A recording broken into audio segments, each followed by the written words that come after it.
ఎలాంటివి నేర్పిస్తే వాళ్ళు రేపు సమాజానికి మంచిగా ఉపయోగపడతారనే విధంగానే ఈ స్కూల్ పిల్లలందరికీ కూడా ఇవాళ ఒక సబ్జెక్టు విషయంలోనే కాకుండా స్పీచ్ ఇవ్వడం కూడా, వ్యాసరచనాలు రాయడం, ఇవన్నీ కూడా నేర్పిస్తున్నారు. కాబట్టి ఇవాళ ఈ స్కూల్ విద్యార్థులు చాలా మంచి మంచి పొజిషన్లో ఉన్నారని చెప్తుంటారు మా అన్నగారు.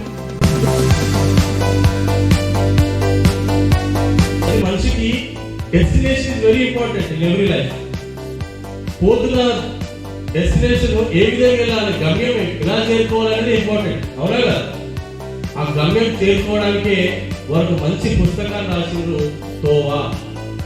అందులో ఉన్నటువంటి ప్రతి పుస్తకంలో ఉన్నటువంటి ప్రతి లెసన్ కరెక్ట్ చదువుకుంటే, ప్రతి కథ కరెక్ట్ నేర్చుకుంటే మీ జీవితం ధన్యమైపోతుంది. అదొక భగవద్గీతతో సమానం అని చెప్పి నేను భావిస్తానని తెలియజేస్తాను.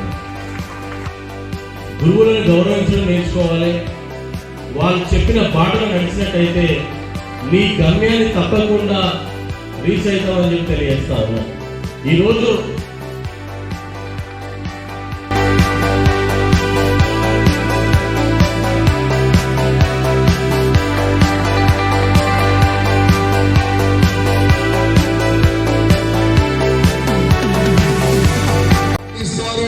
ఎవరైతే సూర్యుడితో పోటీ పడతారో, ఎవరైతే సూర్యకాంతి కన్నా ముందు కళ్ళలో కాంతి తీసుకొస్తారో అటువంటి వాళ్ళే ప్రపంచానికి దారి చూపిస్తారో.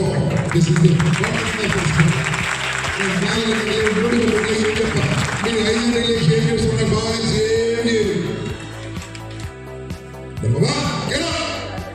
ఎర్లీ మార్నింగ్ ఎప్పుడు 5:50 5:60 కూడా అంటే 6 నిమిషం లేవు.